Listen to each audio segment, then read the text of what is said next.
Going PBL viewers, this is Zach, your coach of the Secret Garden Hoopas, and I just kind of want to preface this commentary by saying that I am recording this during a thunderstorm. It's been raining all week, so it was kind of unavoidable. So if you hear the rumble of thunder, we'll just say it adds to the atmosphere of this monstrous rematch between Nick and I. So this is a rematch of Week 1 between Mount Silver and my team. Back in Week 1, Nick beat me pretty well. He prepared well, and I brought stupid things like air balloon on my rotom. So this is my chance at revenge. So without any further ado, I'm going to go ahead and get right into it.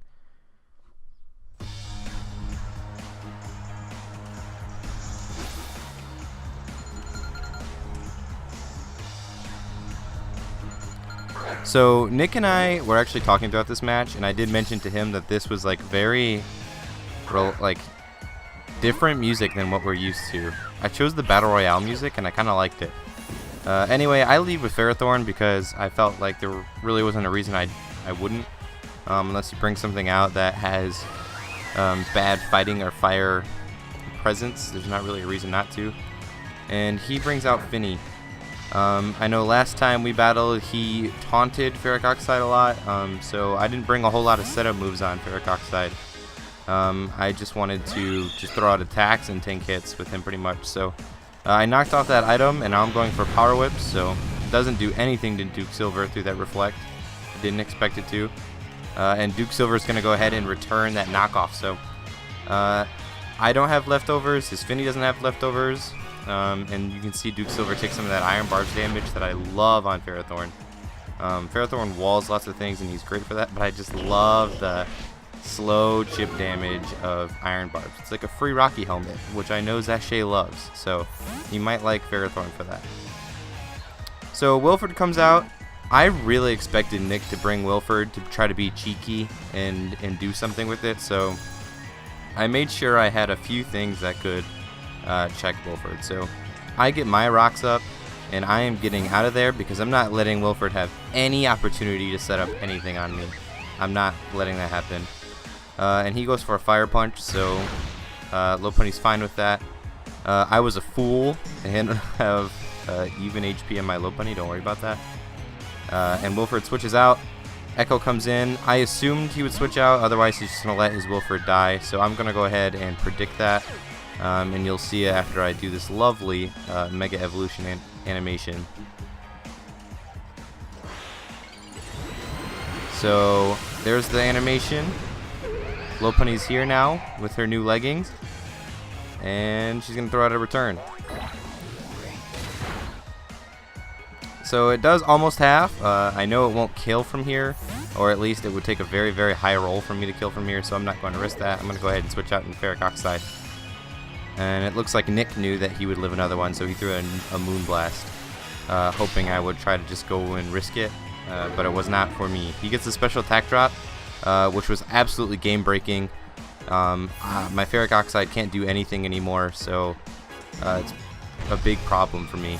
Wilford comes in, takes some stones damage, which is awesome, and my Gyro Ball, which obviously is weakened by my special attack drop, everyone knows, obviously does no damage, so you know, real little damage coming out of my Ferric Oxide right now. And the Heavy Slam comes out. So Heavy Slam and Fire Punch on this Snorlax.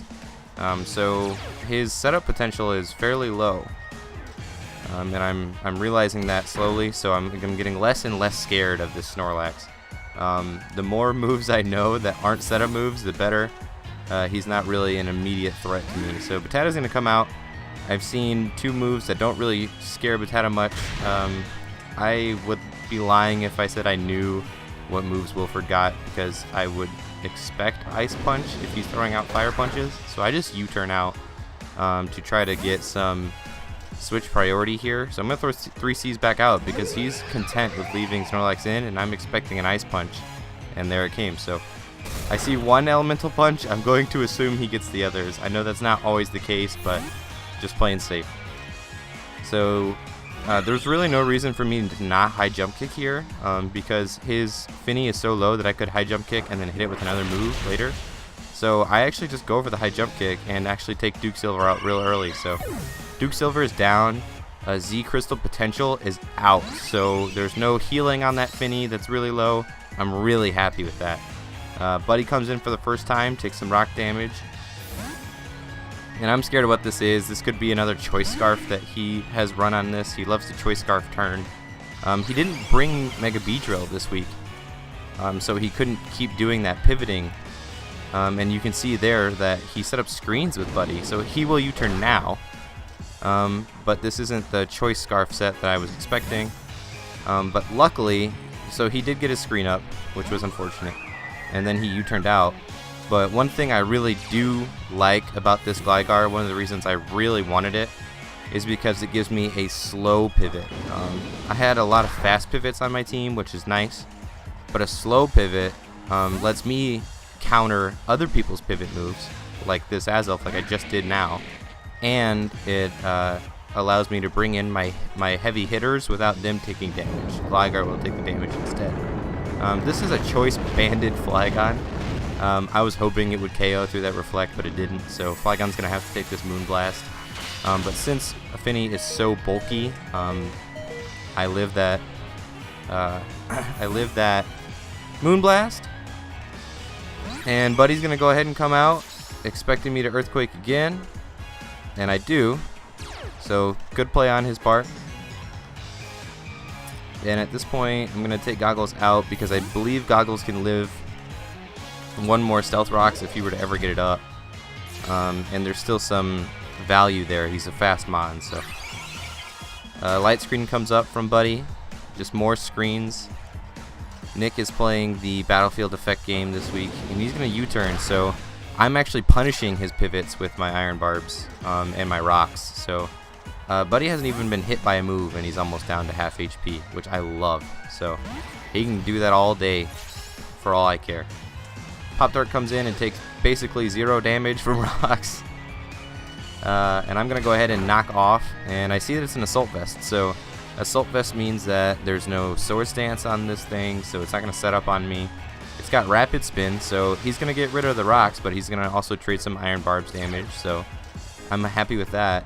He's got to make these decisions to just keep taking chip damage from my Iron Barbs this whole week, so that was, while it won't reflect much on a stat sheet or anything, the Iron Barbs from Ferric Oxide were amazing. I'm going to just throw out a Power Whip to get some damage, and he's going to throw out an Earthquake and take out Ferric Oxide. That's fine. Ferric Oxide has done a fantastic job chipping down this team.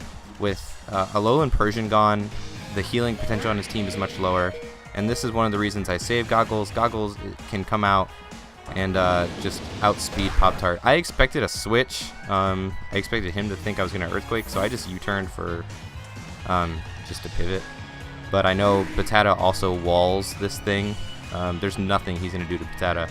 And he expected me to pivot out into something else, but I knew nothing else was going to... If he stayed in, nothing else was coming out except Gligar. Nothing. I don't want anything taking an attack from an Excadrill.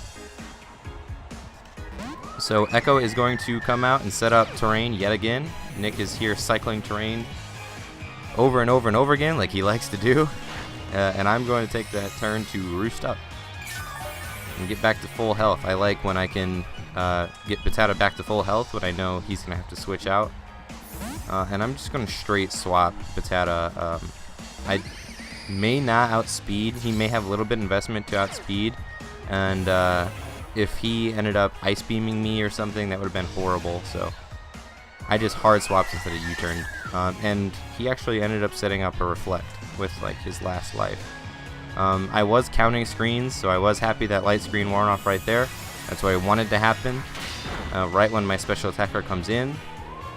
So Echo goes down. He does have a Reflect up right now, though. So I just have to keep that in mind for the next 4 or 5 turns or so. Buddy can come in without taking rock damage finally. But my Scarf Lele is faster than Buddy since Buddy is not Scarf. And just not enough damage to kill Buddy. It was so close. It was probably a roll, and I don't know where I got on that roll, so whatever. But it would have been wonderful if it could have got Buddy right there. So then the Light Screen wouldn't have been set up. So he does this, and you know, this support as Elf could have some tricky stuff, and I figured the mon that I would like to have take tricky stuff the most would be Gligar, so he goes for that Thunder Wave that we saw last turn. Gligar's fine with that, and with my bulky wall out, I'm kind of stalling out these turns of screens. So, like I was saying earlier, I'm just countering Azelf's pivots with my own slower pivots. So, he is pivoting for momentum in a switch initiative here, and he's just not getting it because Gligar is going to be able to swap later. So I get the initiative again, and I've got my Lopunny out here that's going to smack something, and I'm just going to go ahead, and I believe I just throw out a high jump kick because there's no reason not to. So I throw out that high jump kick, and there's no way Pop-Tart's holding on at 25% to a high jump kick from a Mega Lopunny. So Pop-Tart is down. Nick is now down to, I believe, half of his Pokemon. Buddy's very, very low. And I know it's not Scarf, so it's not going to outspeed me, so I'm just going to go ahead and return on Buddy. I'm not going to play any weird games. There's really no reason for me to hit anything else. So Buddy's gone. Wilford is going to come out, and, you know, Wilford doesn't outspeed me, and I have super effective attacks, so I'm just going to go ahead and throw out a high jump kick. Nick is slowly running out of his Mons. Nick was very frustrated that I wasn't missing high jump kick, but it's 90% accurate. I'm gonna land most of them if that 90% accurate is true. So, you know, it is what it is. And then finally Reptar comes out and sets up Sandstream. I figure if I land this high jump kick, the game's over, but I don't. So after Nick was talking about me missing, he got what he wanted. I missed a high jump kick. So that's actually super unfortunate because that gives him a free Rock Polish, which shows that this is some sort of sweeping Tyranitar. So what I have in my team right now is I have a little core of Uno and Unburdened Psychic Seed Sceptile. And I figure if anything's going to help me here, it's setting up terrain with Uno and then maybe using Sceptile if I need to. So I'm just going to throw out a Moonblast. I don't know what this Tyranitar is going to want to do to me. That does about 37%. And we see a weakness policy pops. So at this point, Nick's getting real excited. He thinks he's going to start taking off with this. Which honestly it's a very solid strategy from him. This weakness policy makes the Ice Punch take Uno out. So this is a week where Uno didn't do a whole lot, but she did something pivotal. And that something pivotal is set up Psychic Terrain. Because now my Sceptile can come in, use his Psychic Seed, and get the Unburden boost so that I outspeed Tyranitar now. And I'm going to throw out my own Leaf Blade. And this Leaf Blade KOs, so that little Psychic Seed play that I put in the back actually really saved me. So I'm very happy with that. Nick had a fantastic strategy for like a little late game sweep. If I didn't miss my high jump kick, it wouldn't have come to fruition at all, but you know, I miss high jump kicks sometimes. I think that's my first time missing, so I can't complain about it. So that was my revenge match though. So I came out victorious finally, and I'm now 8-4. I have 2 more matches. If I can win those, I get double-digit wins, and I will be very happy with the regular season. So that's the goal. I think Greg's next. So I'm going to go ahead and sign off and catch you guys next week. See ya.